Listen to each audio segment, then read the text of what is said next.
They were beautiful in the night, like stars punched into big shadowed triangles. I was assigned security route, making loops to make sure every lamp was lit and no enemies had entered the base. I was scared of the darkness at first, and that fear of mine never truly left. But it grew smaller and smaller. The security runs and lamp lighting became a meditative process for me. I would look back at the end of the route and think, did I light every lamp on this side of the mountain?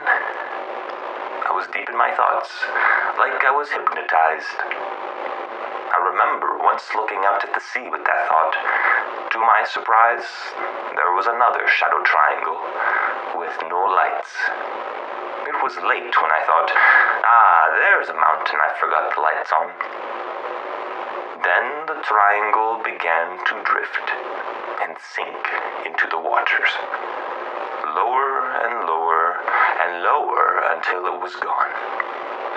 I told my advisor. He said some mountains move here. He told me that's the reason why there are no enemies around. It was the first time I saw the rumored pyramid fin.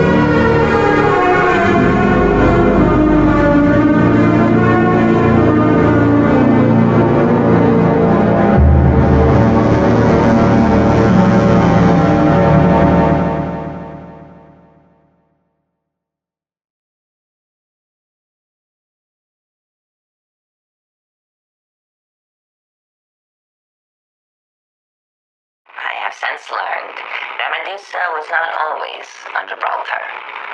She's inhabited multiple caves over the years, slowly making her way eastward, away from the original spot of her bedding. In a way, I think she is exploring the world for herself, soaking in all the different lands and peoples with her indefinite lifespan. She might as well, since time is an irrelevant factor. But there have been awful instances of Medusa being deceived and voluntarily controlled before being transported to faraway places. It always cost the lives of nearly everyone involved in the operations. Good for her. This happened a few times over the course of the First World War, but nowhere near the frequency recorded during the Second. Post-war Allied investigations suggest that the Axis took her to over 100 battlefields between 1939 and 1945 to engage in combat. This was in stark contrast to America's Columbia at the time, who intentionally entered conflicts on her own, starting in 41. Luckily for her, she could enter the conflict on her own terms. She was always met with surprise. She was not widely known enough to be a consistent target for the Axis. There are fewer chances for them to think, this is someone we need. Medusa is much more internationally recognized and thus desired. Yes, the Axis tried to catch Columbia on occasion, but never with the same ferocity. She knew how to best them in every encounter. Brutally.